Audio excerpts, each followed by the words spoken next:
प्यारे दोस्तों, भगवान शिव की उपासना के लिए हर दिन शुभ है। कोई भी किसी भी तरह के योग या नक्षत्र का प्रभाव उनके ऊपर नहीं पड़ता। मन में भगवान शिव की सच्ची भक्ति हो और वाणी पर भगवान शिव का नाम हो तो किसी भी दिन भगवान शिव भोले भंडारी की कृपा हो सकती है। मित्रों, शिव तत्व को जाने बिना इस ब्रह्मांड के रहस्य को जानना असंभव है। अंत मन के जागरण के लिए शिव तत्व बहुत जरूरी है और अगर एक बार शिव कृपा से मन चैतन्य हो जाए तो सब कुछ बदल जाता है।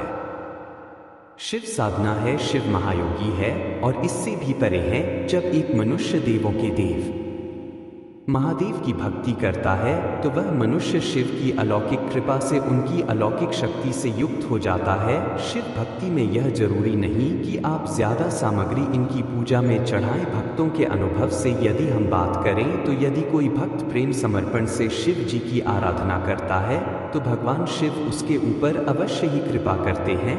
अगर आप मात्र नियम से प्रतिदिन एक लोटा जल भी भगवान शिव को अर्पित करते हैं तो भी आप अपने जीवन में दिव्यता का अनुभव कर सकते हैं। फिर आपके अंदर मौजूद यही दिव्यता आपके लिए वरदान सिद्ध होती है। जो देवता जैसा होता है, हमें उनकी कृपा प्राप्त करने के लिए वैसी ही दिनचर्या अपनानी पड़ती है। भगवान शिव बाहरी कर्मकांडों से, बाहरी मोह माया से परे हैं। उन्हें शीघ्र प्रसन्न करने के लिए केवल मंत्र जाप ही काफी है, क्योंकि भगवान शिव खुद तपस्वी हैं। तो ऐसे में ओम नमः शिवाय मंत्र की तपस्या करने वाले भक्त पर शिव जी शीघ्र प्रसन्न होते हैं। तो आइए जानते हैं कि नियमित ओम नमः शिवाय मंत्र जपने से, उनकी आराधना करने से हमारे भौतिक जीवन पर क्या प्रभाव पड़ता है। तो सबसे पहले बात की जाए कि यदि हम भगवान शिव के मंत्र का जाप करते हैं तो भगवान शिव की विशेष कृपा प्राप्त होती है।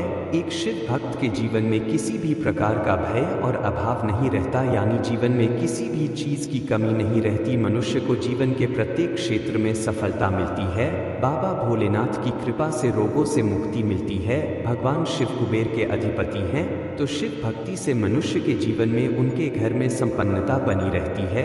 आपके द्वारा जप किया हुआ मंत्र जब सिद्ध होता है तब भगवान शिव आपको संकेत देते हैं। मंत्र हर साधक की साधना का प्रमुख अंग होता है और मंत्र को सिद्ध करने के लिए इसका नियमित जाप अनिवार्य है।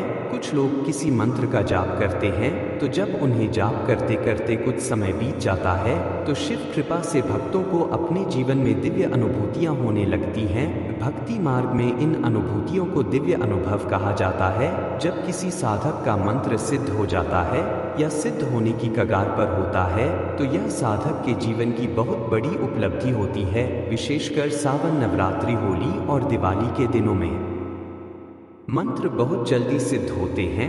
ऐसे में यदि साधक का मंत्र सिद्ध हो जाता है तो उसे कुछ संकेत मिलते हैं। पहला संकेत, जब आपका मंत्र सिद्ध की सीमा पर पहुंचता है या मंत्र सिद्ध हो जाता है तब सबसे पहले आपके वह कार्य बलकते हैं जिन कार्यों के लिए आपने मंत्र जाप शुरू किया था। अगर आपने किसी मनोकामना पूर्ति के लिए मंत्र जाप शुरू किया था तो ऐसे में यदि वह मनोकामना पूर्ण हो जाती है तो समझ लीजिए कि आपका मंत्र या तो सिद्ध हो चुका है या फिर आपका मंत्र सिद्ध के बहुत करीब है। दूसरा संकेत, अगर मंत्र जाप करते समय साधक को असीम शांति अनुभव होती है तो इससे यह अनुमान लगाया जा सकता है कि आपका मंत्र जागृत हो चुका है।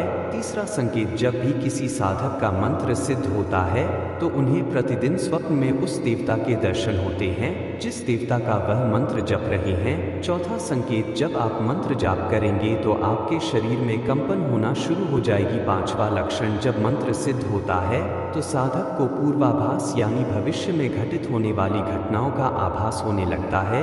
छठवां संकेत, यदि मंत्र जाप करते समय आपको कोई सुगंध आने लगे तो समझ जाएं कि आपका मंत्र जागृत हो रहा है। सातवां संकेत, जब किसी साधक का मंत्र जागृत होता है तो मंत्र जाप उसके भीतर किसी भी समय शुरू हो जाता है, यानी वह कुछ भी कार्य कर रहे हो तो उनके अंदर अपने आप ही मंत्र जाप शुरू हो जाता है। आठवां लक्षण, मंत्र जागृत होने पर आप भीतर से आत्मविश्वास से भर जाते हैं। और अंदर से मानसिक रूप से मजबूत महसूस करने लगते। 9वां संकेत, आपकी कार्यक्षमता बढ़ने लगती है। जो कार्य पहले आपको बोझ लगता था वही आप आसानी से कर लेते हैं। 10वां संकेत, आप दूसरे लोगों के लिए आकर्षण का केंद्र बन जाते हैं। लोग आपसे प्रभावित होते हैं, आपका मान सम्मान समाज में बढ़ने लगता है। 11वां संकेत, साधक अकेले में शांति अनुभव करने लगता है। जहां दुनिया अकेलेपन से डरती है वही एक साधक को अकेलापन शांति अनुभव कराता है। 12वां संकेत, जिस देवी या देवता का मंत्र आपने सिद्ध किया है उस देवी या देवता के प्रत्यक्ष अनुभव आपको हो सकते हैं। 13वां संकेत, जब मंत्र जागृत होता है तब मंत्र का प्रभाव आपको अपने जीवन में देखने को मिलता है और शक्तियों से संकेत भी आपको प्राप्त होने लगते हैं। जब आप मंत्र का प्रयोग करते हैं किसी कार्य को करने के लिए तब आपका मंत्र 100% कार्य करता है। मंत्र सिद्ध होना अर्थात साधक को देवीय शक्तियां प्राप्त तो होना, यह कुछ प्रमुख संकेत हैं जब आपका मंत्र सिद्ध होता है तब आपको मिलते हैं। अगर आपको यह जानकारी अच्छी लगी हो तो हिंदी स्टोरी चैनल को सब्सक्राइब करें। धन्यवाद। हर हर महादेव।